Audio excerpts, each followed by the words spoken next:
Amen. Good morning po. Take the faith, the time schedule, and the name of Christ. So ito pong tatlong bagay na to, ito yung pag-aaralan natin. Ano pong sabi sa ating scripture? Then Peter said, "Silver or gold I do not have, but what I do have, I give you. In the name of Jesus Christ of Nazareth, walk." Ang nais pong ituro sa atin ng Panginoon dito ay mag-focus tayo behind sa miracle na ginawa ng Diyos. No, nais ng Panginoon na humawak tayo sa covenant, sa plano, at ma-recognize natin ano ba yung time schedule. And go forward doon sa pangalan ni Jesus. So, sa ngayong umaga po, I want to share the message about what we should take with us when we face problems, challenges, and crisis. Ano ba dapat yung meron ako? Maraming tao, ang desire is makatanggap ng sagot mula sa Diyos. Tama po? Pagpalain yung pamilya, ang mga anak, lumago ang ministry, at makita natin yung miracle ng Lord. Yun yung desire natin, which is good. But there is an important question. When God gives us answers, what should we actually hold on to? No, these lectures will give us the important answer. Nawa po, hindi lang natin panghawakan yung miracle. But panghawakan natin yung faith behind dun sa miracle ng Lord atin. Huwag lang natin maalala, no, na nung lumabas ang mga Israelites dun sa lugar ng Egypt, and then they will cross the Red Sea. Ano pong nangyari sa Red Sea? Nag-open yung Red Sea. Malapit na silang ng mga Egyptian that time. Pero anong ginawa ng Panginoon? He make a miracle. Inopen niya yung Red Sea. But people always remember the miracle na nag-divide yung Red Sea. Pero ano po dapat alalahanin natin dun sa istorya na yon? O sa pagkakataon na ang mga Israelite ay pinalaya ng Diyos sa kamay ng Egyptian? Makita natin yung panampalataya na nagtiwala sila sa Diyos. Nung time na wala na silang pupuntahan. Kasi imagine that, no? Karagatan na yun. Wala na silang tatakbuhan na ibang lugar. And that's faith. And through your faith, nagbibigay yung Diyos ng kasagutan sa atin. Ano pa po? Alam natin yung istorya ni David and Goliath. Oh, it's a miracle na si David, napakaliit na tao, and si Goliath, he is a huge man. Natalo niya. That's a miracle. Tama po? We always remember yung mga visible na miracle na nakikita natin. But behind that, ano yung meron si David? Meron siyang panampalataya na kaya niyang talunin si Goliath. Yun dapat yung maalala natin. The life of Joseph, he became governor of Egypt. Pero bago siya naging governor, he suffered a lot. And because of his faith, while he was suffering, pinagpala siya ng Diyos. Yun yung maalala natin, ay yung mga panampalataya ng tao na ginamit ng Diyos noong unang panahon. Dito sa ating main scripture, there is a crippled man. No? Mula pinanganak siya, lumpo na siya. And he always go and beg doon sa harapan ng temple gate. So kung titignan natin, nung pinag-pray siya, nung binigyan siya ng something or ng sagot, no, si Peter, sinabi niya na, ala akong silver, wala akong gold, pero ang bibigay ko in the name of Christ. And then, right away, nakalakad yung lumpo, tumalon at nag-praise sa Panginoon. That's a miracle. So nawa po, may we always understand the name of Jesus and the authority of that name. So today, we're going to learn and understand three things. Una po, panghawakan natin yung pananampalataya. Pangalawa, recognize God's time schedule. Pangatlo, go in the name of Christ. Unang point po natin, hold on to faith, not just answer. Excited tayo sa answer, but we don't have faith. Ano pong sabi sa Genesis chapter 50, verse 20? You intended to harm me, but God intended it for good. Ito pong verse na to is all about the life of Joseph. Now, this is a powerful example kung anong klaseng pananampalataya meron si Joseph. Si Joseph, balikan natin, naging governor siya ng Egypt. Kaya sinasabi ng maraming tao, oh, what a miracle, no? That Joseph became the governor. No, becoming governor was not most important thing happened to Joseph. Ano po yung importanteng nangyari sa buhay ni Joseph? Yung faith ni Joseph while he was suffering. That's the important thing. Si Joseph, binitray siya ng kanyang mga kapatid. Binenta siya. Inakusuhan siya ng di naman totoo. Nakulong siya. So imagine the suffering Joseph had. But through all these things, hindi nakalimutan ni Joseph na kasama niya ang Diyos. Then later, kung mababasa natin yung at the end part ng story ni Joseph, nakilala niya or na-meet niya ulit yung family niya. Kaya anong sabi niya doon? Sa Genesis 50, verse 20, you intended to harm me, but God intended it for good. Ano kaya ibig sabihin nun? No, may balak. Ang balak niyo sa akin ay masama. Pero ginamit ng Diyos yung mga bagay na yon para sa kabutihan. No, ginawa ng Diyos yon para maligtas yung maraming tao that time. Kung hindi naging governor si Joseph, paano niya maliligtas yung sambayanan niya? Na even people is trying to hurt you, trying to make evil against you, yung Panginoon is able to turn yung mga painful part ng buhay natin into something good. Kaya sometimes iniisip natin, bakit lagi na lang ako? Hindi naman ako masama, mabuti naman ako.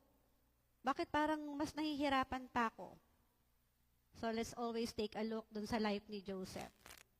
Kung iisipin mo, imagine, nakulong ka na, nabenta ka na. So parang end of life mo na yun sa panahon natin ngayon. But again, ang pangako ng Diyos, sasamahan kita until the end.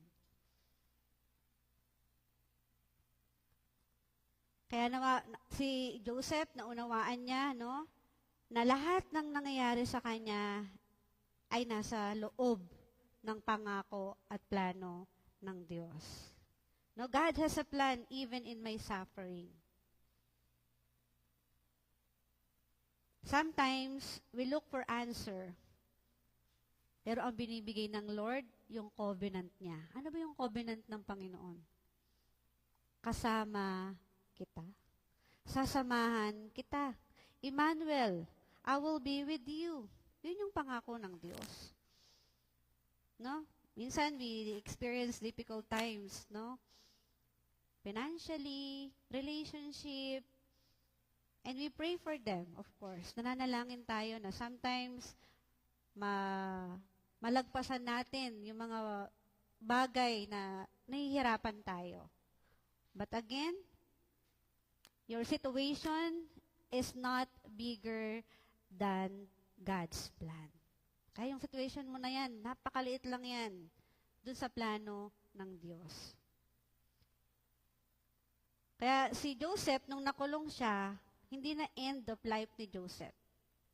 Yung pagkakulong ni Joseph is just a part ng plano ng Diyos. Parte lang siya ng plano ng Diyos. Pag inaaral ko tong life ni Joseph, naaalala ko si Teacher Dom. Tsaka si Pastor Echo. No, there are similar thing happen sa buhay nilang dalawa. And then tignan nyo sila ngayon, no? Hindi man ganun kadali, hindi ka smooth, financially not stable pa din. There are things na hindi mo ma-explain bakit hindi pa visible yung physical answer. Pero kung titignan mo kasi yung buhay ng taong nagtitiwala, nakaka-survive whatever happen. So si Teacher Dom, kung titignan nyo ngayon, no? Marami siyang malalaking tao na nakakasalamuha. And yung suffering niya, bago niya narating yung part na yon, ang hirap. Nung nagsisimula pa lang kaming sa ministry, nandiyan paalisin kami, pabalikin kami. Ang daming hirap when it comes to ministry. Pero part lang pala yon ng plano ng Diyos sa amin. No? Si Pastor Echo, he is about to go in prison. Pero hindi inalaw ng Lord. Pero kung iisipin mo, hala, hindi naman niya yung ginawa, wala naman siyang ginawang masama, pero bakit siya makukulong? Sabi there are times na may mangyayari sa atin. And kung titignan natin, parang ang bata pa, ang aga pa, para mangyari sa buhay natin yun. But sabi dito, no, it's just a part of God's plan. Kasi meron siya. Minsan nakala mo, hindi ka na-notice, lagi ka napapagalitan, parang laging palpak yung gawa mo. Then sometimes may ganun tayong parte sa buhay natin. But again, parte lang pala to ng plano ng Diyos sa akin. So nawa, may we always see things in the eyes of the gospel. Ganun pala dapat yung pagtingin natin sa situation. Si Moses din, no? Ano yung buhay ni Moses? Exodus chapter 3 verse 10. So now, go, I am sending you to Pharaoh to bring my people, the Israelites, out of Egypt. So si Moses, nare-relate ko naman yung buhay ko kay Moses. Marami siyang excuses that time. Ay, ayoko, bakit ako? Hindi man ako magaling, hindi ako makapagsa-utal-utal ako, sabi ni Moses that time. Paano maniniwala sa akin yung king? Anong sabi ng Panginoon kay Moses? Exodus chapter 3 verse 12, I will be with you. And that word ng Panginoon is enough sa mga worry ni Moses that time. Hindi sinabi ng Diyos, pumunta ka doon, gagawin kitang powerful, gagawin kitang matalino. Hindi sinabi ng Panginoon yun. Anong sabi ng Panginoon? I will be with you. Sasamahan kita. And that's the source of faith. Yun yung pananampalataya. Hindi natin sabihin, I can do everything kasi sanay naman na ako, magaling ako, meron akong background. Pero anong dapat nating declaration? God is with me. Kasi hindi naman sinasabi, magaling ka na, ha? Kaya mo na yan. And then tayo, we are very proud. Magaling na ako. But again, lahat ng meron tayo sa Panginoon yon. Because God is with us. Pangalawang punto po natin, we must recognize God's time schedule. Na sometimes, we ask God, Lord, bakit ang tagal naman ng answer? But again, God's timing is different from our timing. Ano pang sabi sa Ecclesiastes chapter 3 verse 1? There is a time for everything, and a season for every activity under the heavens. God has His own time schedule. Nakatulad ni David, kinaharap niya si Goliath, and then everyone saw how big Goliath is, kung paano siya ka-dangerous that time.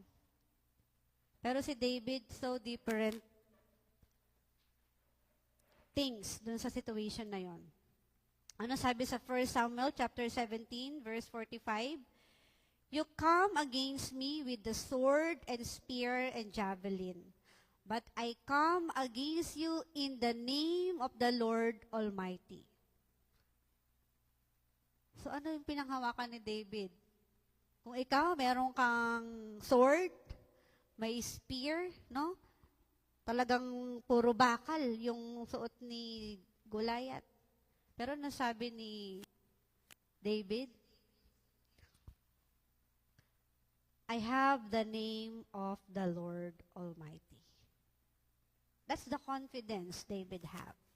Hindi yung ability niya na kaya niyang talunin si David. His confidence was in God. Kaya naunawaan ni David, this is God's battle. Kaya tayo din, sometimes we have family issues, relationship issues, sa mga kaibigan. That's God's battle.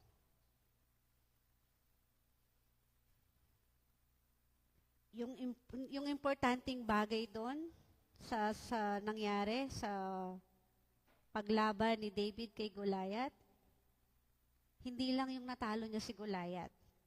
Ang importanteng bagay na makita natin dun sa story ni David is yung pananampalataya niyang nagtiwala siya sa Diyos na kaya niyang gapiin si Goliath.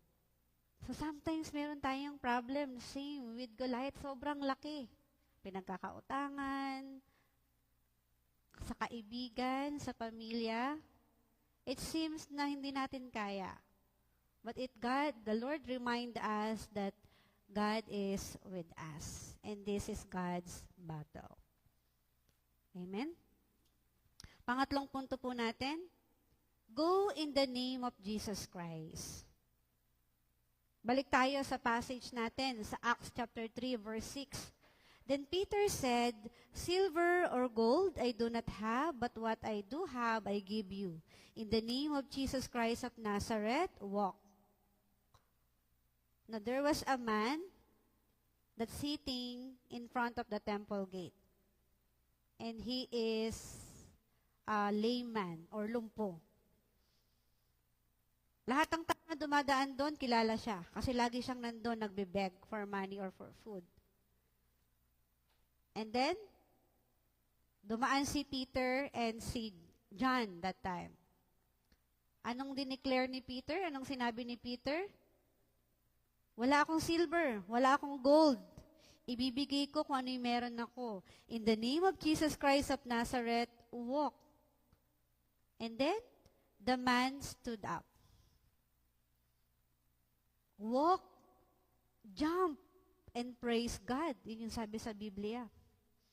And that was an incredible miracle. Tama po, imagine, mula bata siya, lumpo na siya. And because of the name of Jesus Christ, nakalakad siya. And that time, he praised the Lord. But again, no, the miracle itself is not the most important thing.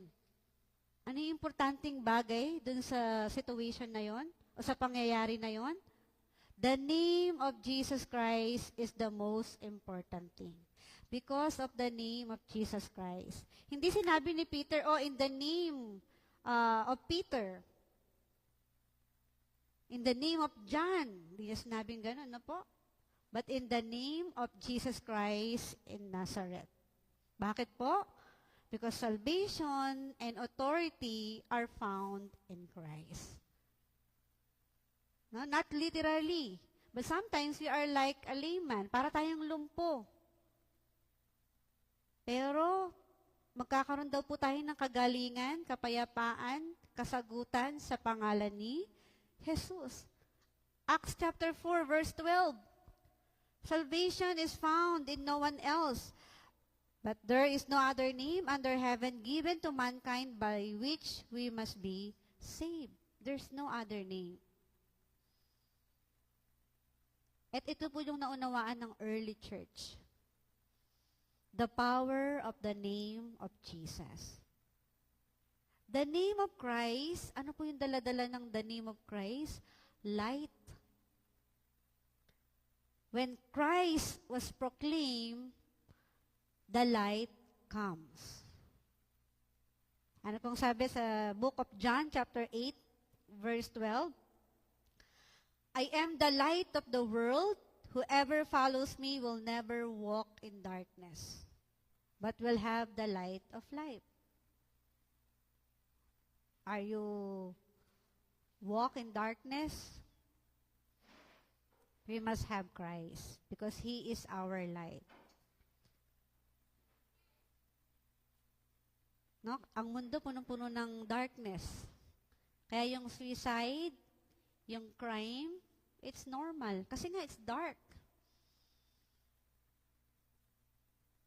And makikita natin the spiritual darkness. May takot, ano pa? Pag-aalala, kakulangan, yun po yung mga nakikita natin. And people are depressed. May iba naman, they have everything, material things. Pero wala pa rin silang hope. But when Christ entered dun sa buhay ng tao, darat. At kaya tayo nandito to bring light. We must proclaim Christ. Yun yung purpose ng buhay natin.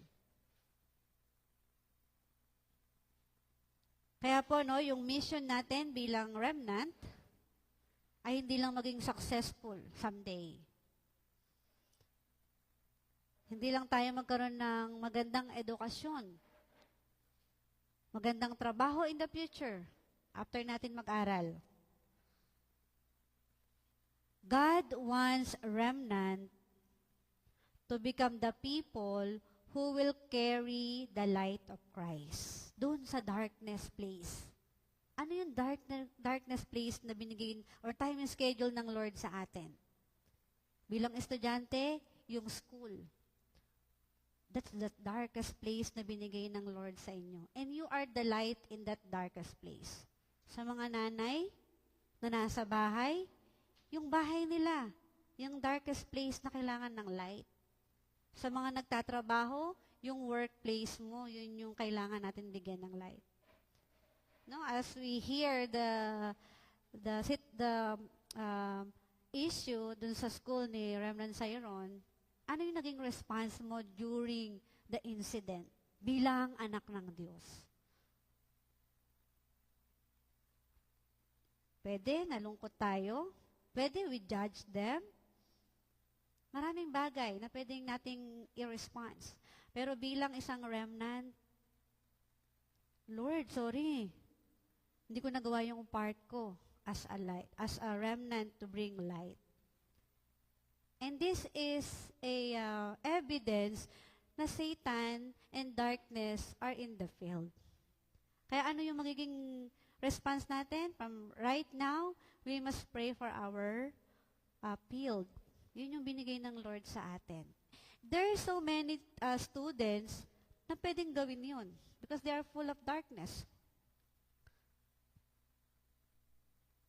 And yun yung mission natin, to save those people.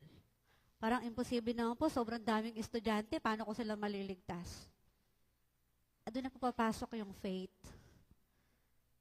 Yung panampalataya natin na God is with us, maliligtas ko. Kaya pag may nag-open sa inyo, bro,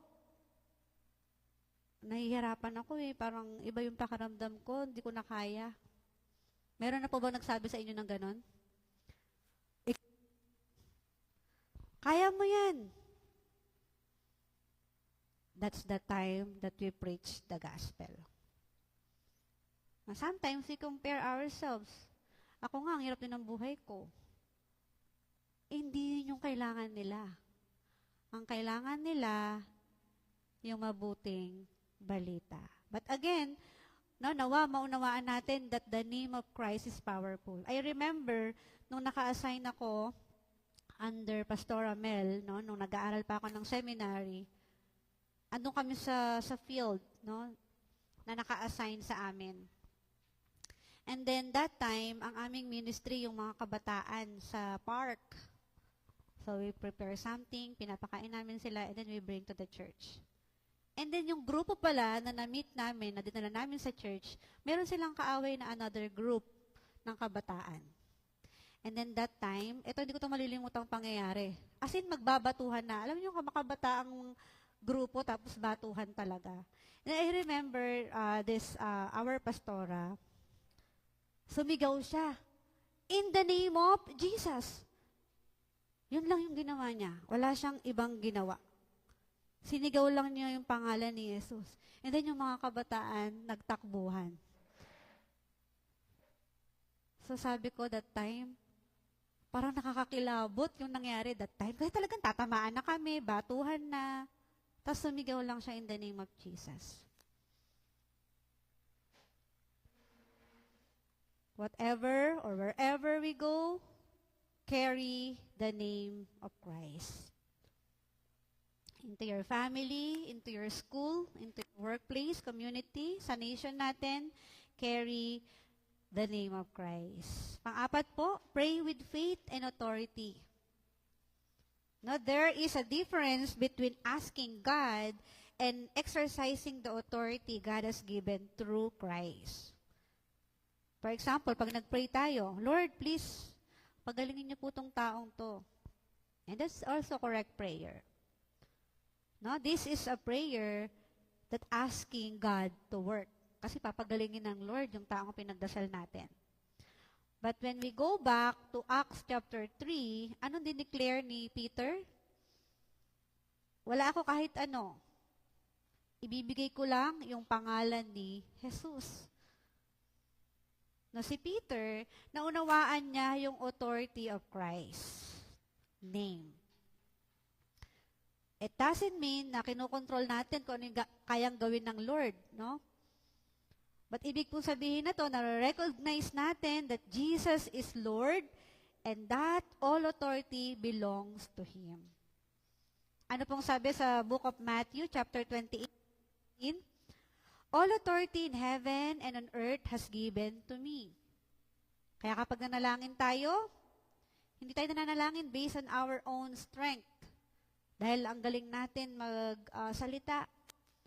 We pray based on Christ's authority. Kaya ang confidence natin, dapat, hindi I am strong.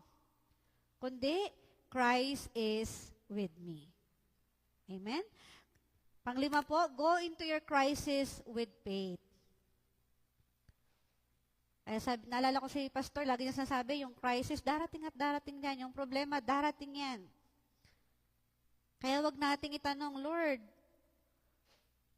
na-experience ko ba yung problema? Yes, of course, kasama na yan sa buhay. But the question is, ano yung pangahawakan ko kapag dumating yung problema? Joseph, si Moses, si David, sino pa? Si Obadiah, si Moses, si Daniel, si Peter, si John. Pinanghawakan nila, nakasama nila ang Diyos. Even the early church proclaimed that Jesus is the Christ, even when they are persecuted that time. So tayo, it seems that our ministry is not growing kasi tayo-tayo lang. So sometimes meron tayong declaration na, parang hindi kumikilos yung Diyos. But again, God is reminding us to experience His power, that God is with us. And all we need to do is to preach the gospel. And let's wait for God's time and schedule to make our ministry palakihin niya. No? Ma-build yung kingdom of God. Acts chapter 4, verse 19 to 20, which is right in God's eye to listen to you or to Him. You be the judges. As for us, we cannot help speaking about what we have seen and heard. No? People cannot stop proclaiming Christ. Bakit po? Kasi that time, nakita nila kung sino ang Diyos. So as our application sa mensahe ng Panginoon, what should we take with us? Ano ba dapat yung pangahawakan ko? Ano dapat yung meron ako? Una po, take the faith of Joseph. Kung meron kang problema, kinaharap na katulad ng kay Joseph, Magkaroon tayo ng pananampalataya na katulad niya. When you suffer, don't immediately conclude, ay, nabandon na ako ng Panginoon, kinalimutan na ako ng Panginoon. But again, sabihin natin, i-declare natin that God has a plan even in this situation. Kaya iba yung response ng anak ng Diyos sa hindi anak ng Diyos. Pangalawa po, take the faith of David. When David see Goliath, hindi siya nag-focus how size Goliath is or problem. Nakita niya yung goodness, yung greatness ng Panginoon para ma-overcome niya yung problema. And that time, God is greater than his problem. Pangatlo po, take the faith of Obadiah. That time, when everyone are afraid, si Obadiah, nag-stand firm siya. Pinanghawakan niya na kasama niya yung Diyos. Don't let fear control you. So ako din po, dami kong fear, dami kong pag-aalala sa ministry, sa buhay ko. But again, nawa magkaroon tayo ng pananampalataya na katulad ng mga remnant na ginamit ng Diyos. And then, pang-apat po, take the time schedule of God.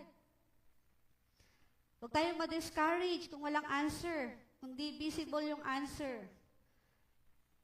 Alam ng Diyos yung right time para sa'yo. Trust His timing. May timing.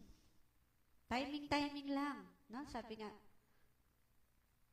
kung ang time schedule ng Panginoon, nandun tayo sa hinihinog niya tayo, nandun tayo sa anong ginagawa ng pinipino niya tayo, ginigiling tayo.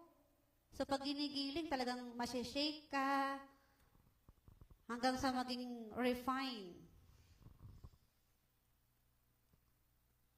So sometimes ganon.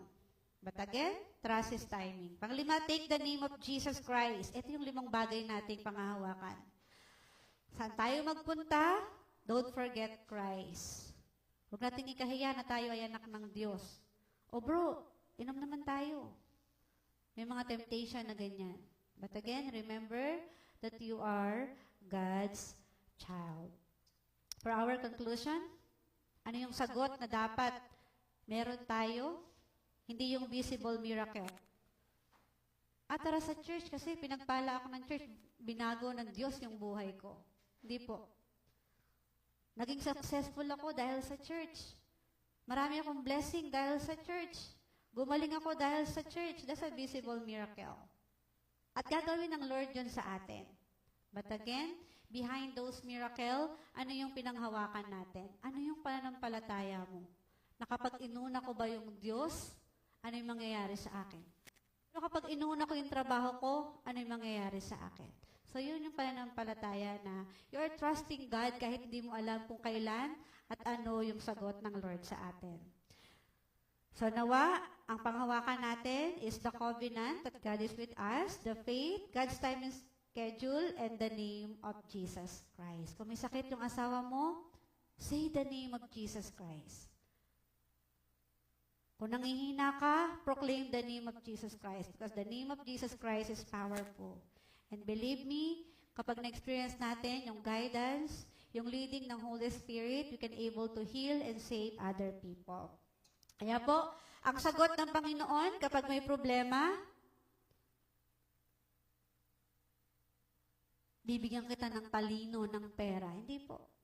Ang sagot ng Panginoon, sasamahan kita. So nawa po makita natin how great is our Lord. Ano pong sabi sa ating main passage? In the name of Jesus Christ of Nazareth, walk. Go forward. In every crisis, go forward. And then, let's see what is the plan of God sa atin. When we carry the covenant, we will not be shaken. Recognize the time schedule ng Panginoon, we will never be discouraged. When we go in the name of Christ, we will not go alone. So let's go. Saan? Saving our family.